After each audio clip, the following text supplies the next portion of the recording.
Electrolytes को कि कौन से कंपाउंड्स इलेक्ट्रोलाइट्स होते हैं, कौन से कंपाउंड्स हमारे पास नॉन इलेक्ट्रोलाइट्स होते हैं। उसके बाद कुछ इलेक्ट्रोलाइट्स क्या होते हैं, स्ट्रांग होते हैं, कुछ क्या होते हैं, इनके वीक इलेक्ट्रोलाइट्स होते हैं।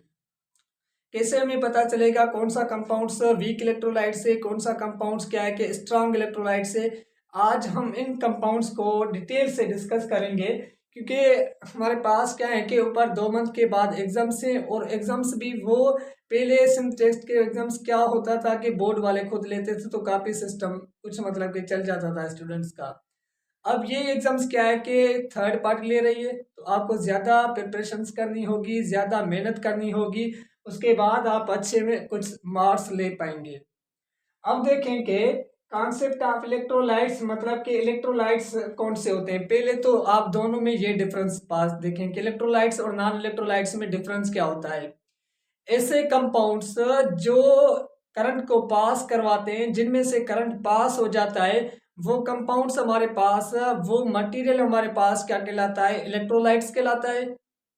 ऐसे कंपाउंड्स, ऐसा मटेरियल जिसमें करंट पास ना हो, जिसमें करंट पास ना हो, वो कंपाउंड्स हमारे पास कौन से होते हैं कि नॉन इलेक्ट्रोलाइट्स होते हैं। आपको समझ में आ गया होगा कि इलेक्ट्रोलाइट्स नॉन इलेक्ट्रोलाइट्स में डिफरेंस क्या होता है कि जिनमें से करंट पास हो जाए और जिनमें से करंट ना पास हो वो हमारे पास नॉन इलेक्ट्रोलाइट्स, जिसमें पास होगा वो इलेक्ट्रोलाइट्स हमारे पास होंगे। अब देखेंगे इलेक्ट्रोलाइट्स हमारे पास होता क्या है कि इलेक्ट्रोलाइट्स कंसिस्ट करते हैं फ्री मूविंग आयंस। जो भी हमारे पास इलेक्ट्रोलाइट्स होते हैं, इसका मतलब कि उनमें क्या होते हैं कि आयंस होते हैं, चाहे वो हमारे पास केटाइन, चाहे वो हमारे पास क्या है कि A9. Consist moving ions and conduct electricity. तो वो इलेक्ट्रिसिटी को कंडक्ट करते हैं, जिसकी वजह से करंट उसमें से पास होता है उन आयंस में से। उसके बाद हमारे पास वो कंपाउंड्स क्या कहलाते हैं, हमारे पास इलेक्ट्रोलाइट्स। क्योंकि हमने पढ़ा है कि flow of charges is called current. अगर चार्जेस फ्लो करेंगे तो उसको हम क्या कहते हैं कि करंट कहते हैं। अगर चार्जेस फ्लो नहीं करे तो करंट भी क्या होता है कि पास नहीं होता है। तो सेम हमारे पास ऐसे कंपाउंड जिनके पास फ्री इलेक्ट्रॉन्स होंगे, मोबाइल इलेक्ट्रॉन्स होंगे, या उनमें हमारे पास आयंस होते हैं, उन कंपाउंड्स को हम क्या कहते हैं कि इलेक्ट्रोलाइट्स कहते हैं। अब हमारे पास तो पता है कि हमारे पास एसिड भी होते हैं, बेस भी होते हैं, साल्ट भी होते हैं। 3 टाइप के कंपाउंड्स होते हैं, एसिड, बेस और साल्ट।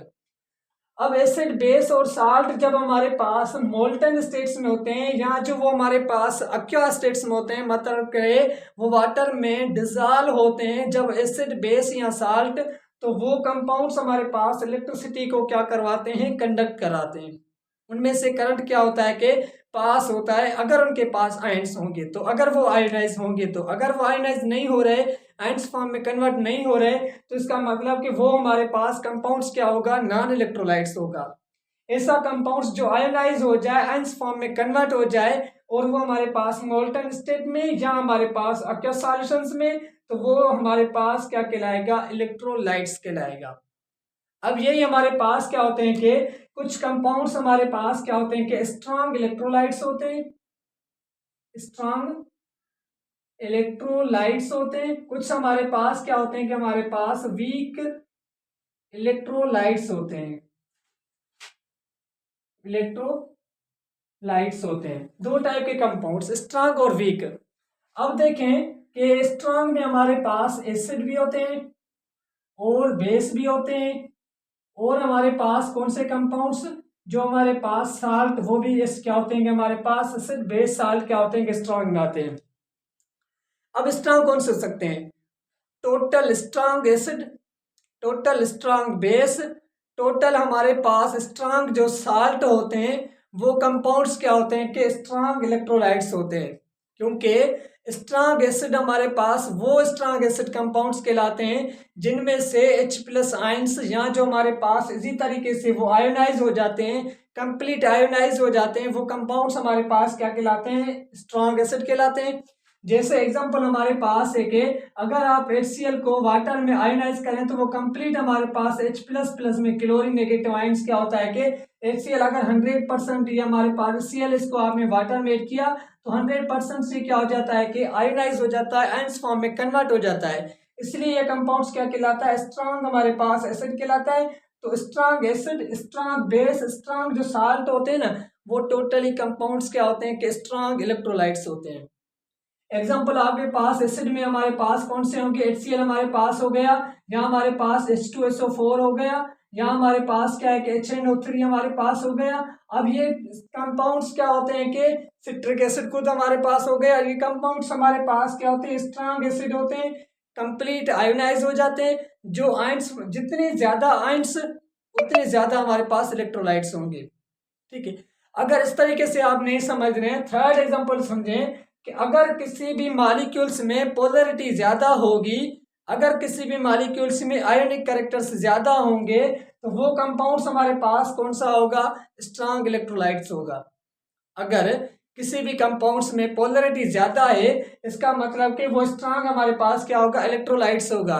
क्योंकि पोलैरिटी डिपेंड करती है हमारे पास चार्जेस आयंस को, कि अगर हमारे पास यहाँ पे HCl कंपाउंड जो हमारे पास है, अगर क्लोरीन की इलेक्ट्रोनेगेटिव ज्यादा होगी, हाइड्रोजन की कम होगी, तो यहाँ पे क्या होगा कि ये पार्शली पॉजिटिव और ये पार्शली नेगेटिव। अगर क्लोरीन की इलेक्ट्रोनेगेटिव ज्यादा होगी तो ये इलेक्ट्रॉन्स को ज्यादा अट्रैक्ट करेगा, तो इसका इलेक्ट्रॉन्स यहाँ पे चला जाएगा, तो इस पे पार्शियली नेगेटिव चार्ज हमारे पास ज्यादा आएगी। अगर यहाँ पे इलेक्ट्रोनेगेटिव कम होगी, इलेक्ट्रोनेगेटिव का डिस्टेंस ज्यादा होगा, तो पोलैरिटी ज्यादा होगी, पोलैरिटी ज्यादा होगी तो आयंस भी ज्यादा बनेंगे ना, आयोनाइज ज्यादा हो जाएगा ना मॉलिक्यूल्स। तो जितना ज्यादा आयोनाइज उतना ज्यादा स्ट्रॉन्ग इलेक्ट्रोलाइट्स कहलाएगा। जितना कम हमारे पास क्या है कि आयोनाइज हो रहा है, उतना हमारे पास वो वीक इलेक्ट्रोलाइट्स कहलाएगा। तो आप इसको स्ट्रॉन्ग एसिड बेस के कॉन्सेप्ट से समझें, या पोलैरिटी के हिसाब से समझें, या आयनिक कैरेक्टर्स के हिसाब से समझें। जिसमें जितना ज्यादा आयनिक कैरेक्टर्स होंगे वो उतना ज्यादा क्या होता है कि इलेक्ट्रोलाइट्स होता है, लेकिन मोल्टन स्टेट में और एक्वस सॉल्यूशंस में से नहीं कि आप सॉलिड को भी इलेक्ट्रोलाइट्स कहें। जब हमारे पास कोई भी कंपाउंड सॉलिड होता है, चाहे वो पोलर हो चाहे आयनिक हो, अगर सॉलिड में है तो वो क्या होता है कि बेड कंडक्टर्स होता है। ठीक है, बेस जिसमें हमारे पास क्या होता है कि सोडियम हमारे पास हाइड्रो ऑक्साइड है, मैग्नीशियम हमारे पास क्या है कि हाइड्रो ऑक्साइड है, कैल्शियम हमारे पास क्या है कि हाइड्रो ऑक्साइड है, या हमारे पास पोटेशियम हाइड्रो ऑक्साइड है, पोटेशियम भी हाइड्रो ऑक्साइड है। Total strong base, total strong base हमारे पास कंपाउंड्स कौन से होंगे, स्ट्रांग इलेक्ट्रोलाइट्स होंगे, क्योंकि वो कंप्लीट आयोनाइज हो जाते हैं, कंप्लीट आयोनाइज हो जाते हैं, आयंस फॉर्म में कन्वर्ट हो जाते हैं, तो वो हमारे पास क्या होते हैं कि स्ट्रांग इलेक्ट्रोलाइट्स हम उनको कह सकते हैं। उसके बाद साल्ट, अब जैसे हमारे पास NaCl है, या हमारे पास क्या है कि पोटेशियम आयोडाइड है, या हमारे पास क्या है कि लिथियम क्लोराइड है। अब ये टोटल स्ट्रांग साल्ट जो भी हमारे पास होते हैं, स्ट्रांग साल्ट हमारे पास क्या होते हैं कि इलेक्ट्रोलाइट्स होते हैं। जब वो मोल्टन स्टेट्स में, जब आप उनको वाटर में क्या करते हैं कि डिजॉल्व करते हैं, वो आयोनाइज हो जाते हैं। आयोनाइज होने के बाद वो करंट को क्या करवाते हैं, पास करवाते हैं। कॉन्सेप्ट समझ में आ गया। अब वीक इलेक्ट्रोलाइट्स पे आए। ऐसे वीक इलेक्ट्रोलाइट्स जो हमारे पास weak acid, weak base, weak salt होंगे, वो कंपाउंड्स हमारे पास क्या कहलाएंगे, वीक इलेक्ट्रोलाइट्स, क्योंकि वो इतने ज्यादा आयोनाइज नहीं होते, आयंस फॉर्म में कन्वर्ट नहीं होते। अगर आयंस फॉर्म में कन्वर्ट नहीं होंगे तो उन कंपाउंड्स को आप इलेक्ट्रोलाइट्स नहीं कह सकते, क्योंकि इलेक्ट्रोलाइट्स वो होता है जो आयोनाइज हो जाते हैं, जिसमें हमारे पास आयंस होते हैं, आयंस केटाइन और हमारे पास एनाइन। उन आयंस में से करंट क्या होता है कि पास होता है। अगर आयंस नहीं होंगे तो करंट पास नहीं होगा। आयंस तब होंगे जब वो हमारे पास आयोनाइज होते हैं, वाटर में डिजॉल्व हो जाते हैं। तो यही हमारे पास कॉन्सेप्ट होता है वीक इलेक्ट्रोलाइट्स का। एसिड में हमारे पास क्या है कि एसिटिक एसोसिएट हमारे पास COOH है, जो हमारे पास क्या होता है कि वीक इलेक्ट्रोलाइट्स होता है। H2 हमारे पास क्या है कि वीक हमारे पास इलेक्ट्रोलाइट्स है। उसके बाद हमारे पास क्या है कि जो हमारे पास HCO3 हमारे पास क्या है कि वीक इलेक्ट्रोलाइट्स है, क्योंकि इनकी वीक एसिड्स होते हैं, इनकी पीएच क्या है कि 4 से भी कम है, 4 से भी ज्यादा है। जिनकी पीएच हमारे पास 4 से ज्यादा हो वो टोटली हमारे पास क्या होंगे कि वीक इलेक्ट्रोलाइट्स होंगे, करंट पास होगा, क्योंकि इसमें से भी H+ निकलेगी, इसमें से भी H+ में भी H+, लेकिन कम आयोनाइज होते हैं, इतने ज्यादा नहीं हो पाते, तो हम इनको कह सकते हैं कि हमारे पास वीक इलेक्ट्रोलाइट्स हैं। बेस में आ जाए तो बेस में हमारे पास क्या है कि NH4 अमोनियम हाइड्रो ऑक्साइड हो गया, या हमारे पास क्या है कि KH हमारे पास, कैल्शियम हमारे पास क्या है कि OH हमारे पास, कैल्शियम हाइड्रो ऑक्साइड हमारे पास है। यहाँ जो हमारे पास और जो वीक हमारे पास क्या होते हैं कि इलेक्ट्रोलाइट्स होते हैं, वो टोटली हमारे पास क्या होते हैं कि हमारे पास जो वीक बेसिक होते हैं वो टोटली हमारे पास क्या कहलाते हैं, वीक इलेक्ट्रोलाइट्स कहलाते हैं।